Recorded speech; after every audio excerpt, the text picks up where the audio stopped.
Hello, welcome back to the History Choir. Now I will continue from where I left off last time with Drake's revenge and the Spanish Armada of 1588. This is part 2, Sir Francis Drake. If you haven't seen part 1 yet, please go back and watch it, and then come back to this one. In the last part, I mentioned that England was surrounded by enemies from all sides. And just to be clear, they were not at war with all of these countries. However, they did present potential threats. England and Spain were officially at peace at this time. However, that would change in the 1580s from 1569 to 1572. Francis Drake made 2 scouting voyages to the Indies, gathering intelligence and plundering Spanish merchant ships. One area he focused on was the Isthmus of Panama, through which the Spanish would send caravans of gold and silver. He would also ally with the Cimarrones, runaway African slaves, who agreed to aid him against the Spanish and knew the terrain well. In 1572, Drake sailed from Plymouth with 2 ships. I believe those are the Swan and the Swallow. And he headed for a secret cove near Nombre de Dios on the Isthmus of Panama. He built a fort there, and under cover of darkness, used 3 pinnaces to sneak into the town to raid the treasure house. However, the raid failed. The alarm was sounded, and Drake was wounded in the leg. After he healed up, he decided to raid the treasure caravan and failed in his first attempt. But after making some French allies, in addition to the Cimarrones, his second attempt was successful.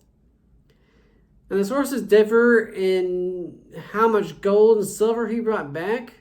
Some say there were 30 tons of silver, others say 15 tons. Nevertheless, it was a massive haul, and they were not able to take all of it, so they took what they could and buried the rest, and unfortunately the Spanish would find it later. And they would actually try and go back for it, but they weren't able to recover the rest of it. The Spanish did, unfortunately. Now, some of the treasure actually belonged to the King of Spain himself. Now, it was during this adventure that Francis Drake became the first Englishman to see the Pacific Ocean and vowed to sail on it one day. Francis Drake then returned to England a wealthy man, whose fame had spread far and wide. To the Spanish, he was known as El Draque, the Dragon. From 1574 to 1575, he took part in English military actions in Northern Ireland. However, he longed for another adventure against the Spanish. In 1577, he met with Queen Elizabeth and discussed his next voyage. He would sail around South America and raid Spanish shipping from the Pacific side, where no English ship had yet sailed, except for a man by the name of Oxenham, who was captured by the Spanish and later executed. Now, Oxenham did not sail around the coast of South America. He crossed the Isthmus of Panama with some prefabricated pinnaces and then built them there, and they got captured. So Drake was the first Englishman to sail around South America. And actually, he was the first person to take the route that he eventually took. Now, before he set sail, he acquired a new flagship, the Pelican, which he renamed the Golden Hind, the most famous ship in English history, which became the most famous English ship in history, other than the HMS Victory. The Golden Hind was a galleon with 3 masts and 5 decks. It was fast, maneuverable, and able to hide and enter into small ports. Now, some sources say that it was not a galleon, that it was actually a cross between the older carrack and the later galleon. But I have other sources that say it was a galleon, so that's kind of what I'm going with. At any rate, it was fast, maneuverable, and able to hide and enter into small ports. Also, if any of you are planning a trip to London, England, you can visit the replica of the Golden Hind, located on the south bank of the River Thames.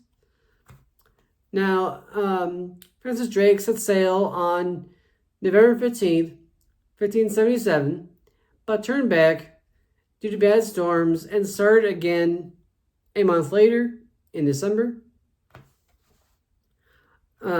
Now, off the Moroccan coast, he plundered a Spanish fishing ship and a Portuguese merchant ship. The pillaging and plundering had begun. The Portuguese ship had a captain who knew the waters around the South American coast and was used as a pilot. Drake then sailed for the treacherous Straits of Magellan and had good weather. However, when he passed through, he encountered storms which drove his ship to the south. It is at this time that he discovered a new route around South America. And there is debate as to whether or not it was the Cape Horn route. It is not believed that he was near Cape Horn at the time, but anyways, the route is named after him. So, make of that what you will. Anyways, he then sailed north for warmer weather, for food, and to begin plundering the Spanish, who had no idea whatsoever that an English privateer was loose in their territory. Yeah, they really needed some food because they were really hungry. They're running low on provisions at this point. So they first attacked the town of Valparaiso, which they ransacked and plundered food, wine, and other goods, including a pilot book with navigational directions. Very helpful indeed. He then moved north along the coast, pillaging and plundering at will, meeting little to no resistance. He then learned of a treasure ship which was sailing from Lima, Peru to Panama, and he sailed to intercept. The ship was the Cacafuego and carried a cargo worth 125,000 pounds. That'd be British pounds. We're not going by way here, we're going by British pounds. The seizure of this ship by itself made his voyage worth it. Then Drake decided to sail for home. Oh, but how to get there? Now, going back, the Cacafuego was a Spanish galleon, okay? A Spanish treasure ship.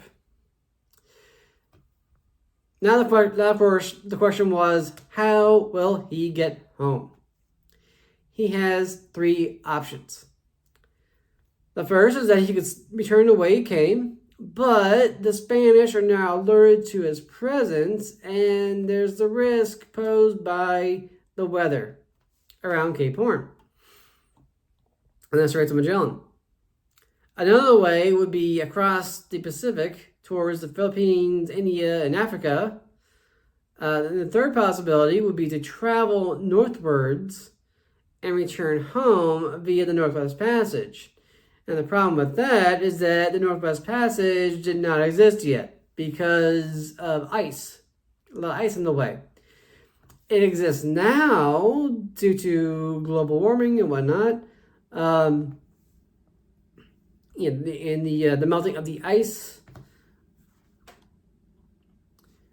And now, so he couldn't go that way. He could not go that way. And he couldn't necessarily take the first option. So in the end, he took the second option, which is to cross Pacific. However, in order to do so, he would need the supplies of food and water because of the distance. So Drake headed north to the California coast, where it is said that he established the territory of New Albion, where he was treated well by the locals.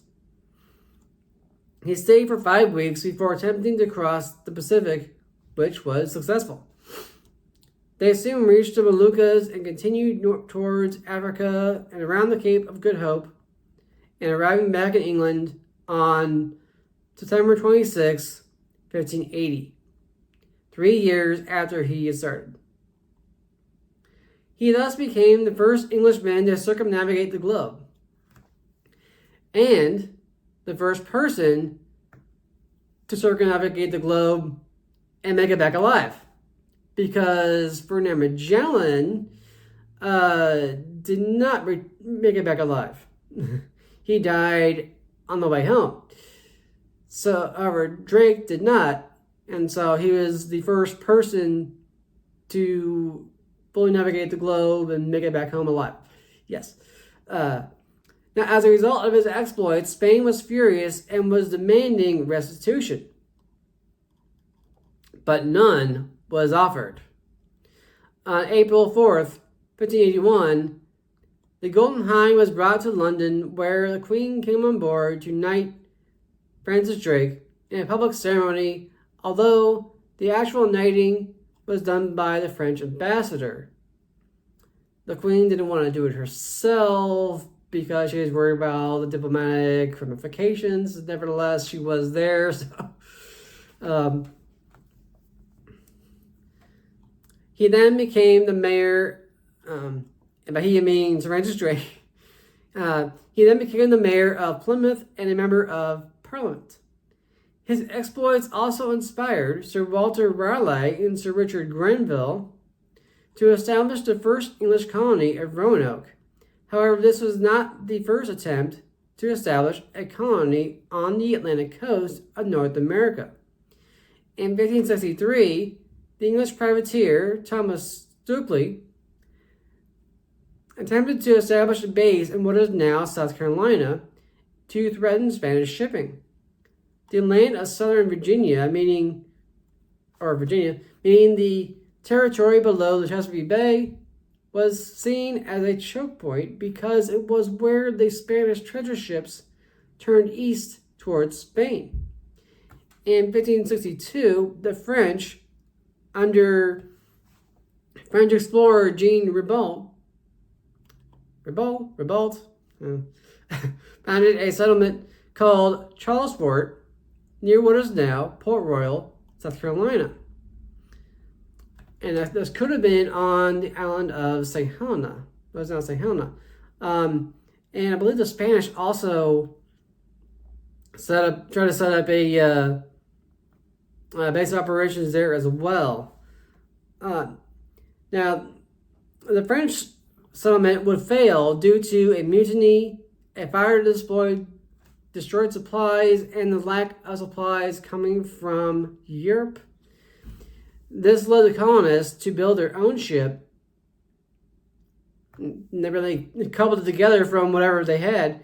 They were not experienced shipbuilders in any way. And then they attempted to sail back to France, a distance of around 3,500 miles. After a long voyage, the few survivors were rescued by an English ship that had one of Ribault's crew members on board. The French would also try and set up an outpost on the coast of Florida, which could also be Georgia as well, in 1564, called Fort Caroline. The French settlers would be Huguenots or French Protestants. The Spanish would soon arrive and destroy the colony. And the reason they did this is not only because the people there were Protestant and the Spanish were Catholic, but because the French posed a threat to the Spanish shipping lanes. In particular, the French posed a threat to Spanish treasure ships sailing from Havana and Cuba through the Straits of Florida and on towards Spain. It is at this time that the Spanish would set up their own colony in Florida called St. Augustine. One of the main reasons for setting up colonies on the Atlantic coast was to serve as a base of operations against the Spanish. A pirate nest, in other words. Yes, they wanted access to resources, gold, farmland, and a passage to the lands of Asia, but they also wanted a place where they could harass the Spanish, the Spanish treasure ships. This would lead to the failed colony of Roanoke Island in what is now North Carolina, beginning in 1585, and then it failed. Sir Francis Drake would actually visit, or attempted to visit Roanoke in 1586. However, the colony would have been abandoned. And then it was started again in 1587. And then when the governor of the colony, John White, left his wife and infant daughter, I believe it was the girl, he left for England to bring back supplies, and when he returned 3 years later, in 1590, he found the colony deserted and the word Croatoan carved into a tree. The colonists had left their colony for the island of Hatteras, where the Croatoan Indians lived, who were friendly to them, and it is believed that the colonists assimilated into their society. It is also believed, and evidence suggests, that some ventured farther inland, though what their final fate was, we do not know. Research and archaeology are still ongoing to this day. It is in response to the threat posed by the colony of Roanoke and another raid on the West Indies by Sir Francis Drake, and the Spanish decided enough was enough. They were going to invade England with the mighty Armada. While the Spanish Armada moved through the English Channel, the English fleet, with Drake as Vice Admiral, harassed the enemy force. They sent fire ships to force the Spanish to battle on their terms so that their faster, more maneuverable ships could take advantage. The English ships were also better armed with more cannon and experienced gunners. This was the first major naval battle to be fought at long range. Drake also managed to capture one of the ships carrying the payroll for the Spanish Armada. After the battle, the weather assaulted the Spanish Armada on the way home, and only 60 ships made it back. Some were beyond repair. And that was out of 60 ships out of 130. Now, the victory led Sir Francis Drake's and England's fame to new heights, and struck a major blow to the Spanish Navy. England was growing strong and becoming a major force to be reckoned with. England was now in a great position to begin its colonization of the New World in earnest. Sir Francis Drake would undertake a final voyage to the Caribbean in 1595 with John Hawkins. However, the voyage ended in failure, and Hawkins and Drake both died during the excursion. Drake was buried at sea, a fitting end to a life on the sea. Queen Elizabeth would pass away in 1603 as one of the longest reigning monarchs in English history. Under her reign, Protestantism spread and the arts flourished. Most notably, the playwright William Shakespeare. She also brought Northern Ireland under the English crown, though it wouldn't be, though the Ireland would not be fully brought under the English crown until 1801. But more on that later in the video. Now, she named as her successor King James VI of Scotland. the son of Mary, Queen of Scots, who would pave the way for a united kingdom of England, Scotland, and Ireland. Thus, King James VI of Scotland became King James I of England and would lend his name to the first successful English colony of Jamestown in the land of Virginia, named after the Virgin Queen Elizabeth. It is to Jamestown, Virginia, that I will now turn, followed by the pilgrims arriving on the Mayflower. Thank you all so much for watching. I enjoyed every minute of putting this together, and I hope you enjoyed it as well. Please remember to like, comment, and subscribe. I really appreciate it. It helps me out and you as well, so you don't miss a single episode. I have a lot of great content coming your way in the coming weeks and months, so please stay tuned.